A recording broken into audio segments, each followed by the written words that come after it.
Bueno, estamos aquí con Mario Casas, la estrella de Instinto. Cuéntanos, ¿cómo es tu personaje? Bueno, estrella somos todos, la verdad que hay un elenco increíble y feliz, es decir, al final interpreto a Marco Moore en Instinto, un empresario de éxito conocido y bueno, con un trauma, es decir, empezamos la serie donde el personaje te lo encuentras en el psicólogo, después también hará sesiones en el psiquiatra, pero un tipo intentando solucionar qué le pasó cuando era un niño y un trauma, eso, ¿no? Que le ha producido muchísimos miedos, inseguridades, que no sabe relacionarse con la gente, en este caso todavía peor emocionalmente, no sabe involucrarse en lo emocional con las mujeres, entonces intentará solucionar durante estos 8 capítulos qué le pasó, ¿no? Digamos que ese thriller psicológico, parte psicológica, digamos, de la serie es eso, ¿no? Descubrir qué le pasó a Marco Moore cuando era en ese trauma infantil, cuando era un niño. Y después, pues bueno, hay una carga sexual, digamos, erótica en la serie constantemente, ya no por el sexo que pueda haber o no, que tampoco al final hay tanto, sino más la carga que tienen los personajes, o sea, la serie todo el rato tiene un punto atractivo, erótico, que le han querido dar al final desde la dirección, desde la producción, tempo que se le da a la serie, la manera, las miradas, cómo son los personajes, entonces bueno, tiene esa carga también erótica de base. Y lo comparan mucho con 50 sombras de Grey. Claro. ¿Te has inspirado de alguna forma en el personaje? Sí. Sí, in Grey. No. Yo no he visto 50 sombras ni no he leído tampoco, o sea, sé un poco de qué va y más o menos lo sé, pero no. O sea, al final para mí las referencias en 50 sombras creo que hay unas prácticas sexuales que aquí lógicamente el personaje sexualmente sí va a un club y tiene un tipo de prácticas de dominación y a la contra también, entonces ahí puede tener una semejanza. Pero al final lo que cuenta él para mí tiene más que ver con Shame, con 9 semanas y media, con Ace White Shot, más que al final con 50 sombras. No tiene nada que ver la historia, no tiene nada que ver las relaciones de los personajes. Te puedo decir que a lo mejor Movistar o Bambú me matan, pero no hay historia de amor. Va a haber personajes con mucha luz, como el que interpreta a mi hermano Oscar, que interpreta a José, un niño con trastorno de TEA, el personaje de Ingrid, que es su pedagoga, que al final digamos que es el personaje también femenino con luz, terrenal, que tal vez le va a tender en un momento dado la mano a mi personaje, o mi personaje va a empezar a ver a la mujer de otra manera gracias al personaje de Ingrid, pero no va a haber de momento en esta temporada una clara historia de amor, es decir, no, la serie no está contando eso. Y justo te iba a decir, ¿es una temporada cerrada, digamos, en estos 8 capítulos y ya está, o es posible que haya segunda?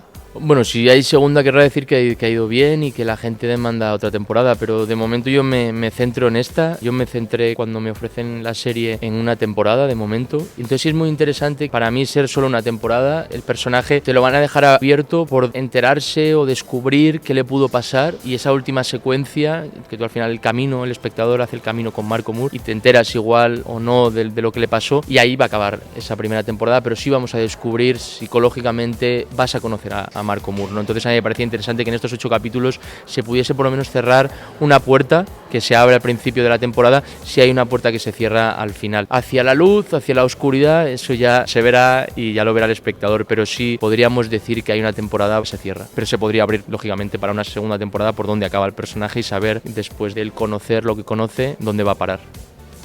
Nos han dicho que te has tenido que preparar físicamente. A ver, al final yo me lo planteo desde un sitio, yo venía a hacer Bajo la piel de lobo, venía a hacer fotógrafo también, entonces al final como actor me está pasando una cosa que necesito, pues sea ponerme barba, sea que me pongan el pelo largo, cambiar, o sea, que haya un cambio en mí para quererme a mí mismo a la hora de empezar un proyecto. Entonces en este caso, para mí una de las referencias, que no hemos ido por ahí, pero es Christian Bale en American Psycho, en el sentido, digamos, del toque que tiene de obsesivo compulsivo, ¿no? Al final tiene esta cosa con los trajes, con el estar siempre impoluto, la comida, el deporte, el cuidarse, el verse físicamente muy bien, en tener un control. Entonces esto es lo que le ha aportado a mi personaje. Es cierto que deporte se lo hemos aportado, es una manera al final de evadirse. Entonces sí, yo decía que tenía que comer bien, que tenía que tener un control de todo, que tenía que hacer deporte, que bueno, él tiene un control sobre sí mismo que se tiene que ver impoluto. Entonces esto sí se lo hemos aportado al personaje, y en eso está lo físico, es decir, es un tipo que se cuida muchísimo. Para mí al final es componer un personaje. Bueno, y sabemos que es un thriller erótico. ¿Cómo ha sido rodar esas escenas un poco más explícitas o más subidas de tono?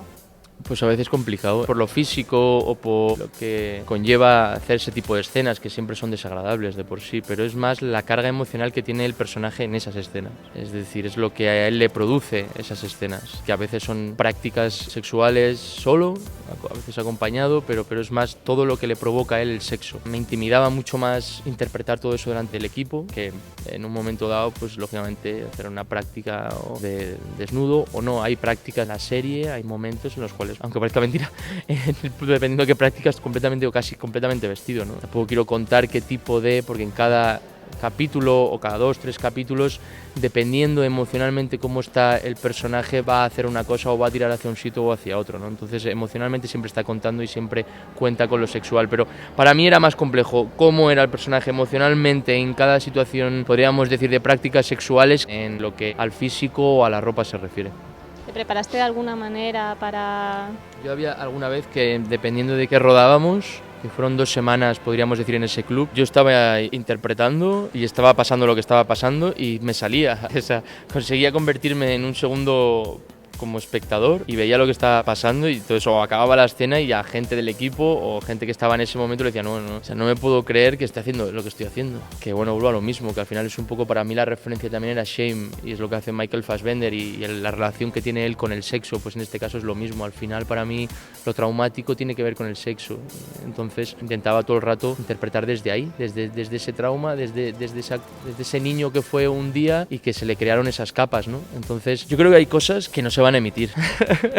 Como por ejemplo. Creo que hay cosas que ojalá, porque nos hemos tirado el equipo en general, porque me imagino que aguantar ver una serie de cosas que han tenido que ver, que hemos hecho, era ir un paso más allá. Al final no quedarnos en una cosa más básica, más bonita, más idílica, sino ir un poco más a la oscuridad y ver el sitio. No, el sexo al final no es oscuro, pero bueno, verlo desde un sitio que tal vez no estamos tan acostumbrados, ¿no? Pero está a la orden del día, muchas prácticas sexuales. Entonces todo eso hemos intentado ir un poco más allá y ser un poco más explícitos. Entonces hay cosas que bueno, que de repente te pueden impactar, no a mal, porque me parece que después lo han rodado de una manera bonita, está rodado me parece, de una manera elegante, pero sí hemos intentado ir un poco más allá. Si no, ¿para qué vamos a contar también una historia que tiene que ver para mí con el sexo y tiene que ver con un tipo que se relaciona con el sexo? Pues lógicamente tenía la necesidad de ir un poco más allá, si no, lo que estaba contando ya lo había hecho.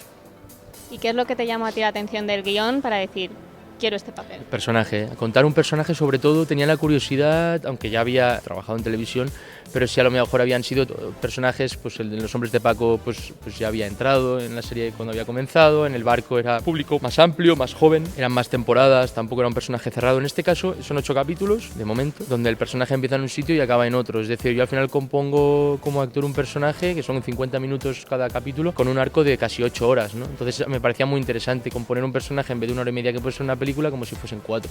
Entonces esto me parecía muy atractivo el darle, porque yo creo que le puedes dar matices, pero más poco a poco y no tan rápido a lo mejor como en el cine. Entonces un personaje desde el primer momento con una capacidad emocional y con unos matices muy atractivos al final en la composición de lo emocional de este personaje, y con unas aristas, unos miedos, unas inseguridades, unos traumas que me apetecía mucho investigar y me parece muy interesante. Sí, no lo he pasado del todo bien porque al final es un tipo muy para adentro, un tipo que no sonríe, que no mantiene relaciones al final emocionales con nadie, ni con su socio casi, que interpreta a John Arias, tienen una relación pues seca y un personaje poco para afuera, ¿no? Entonces todo esto me apetecía y es un tipo que lleva todas las emociones por dentro, pero ver evolucionar a alguien así me parecía muy interesante.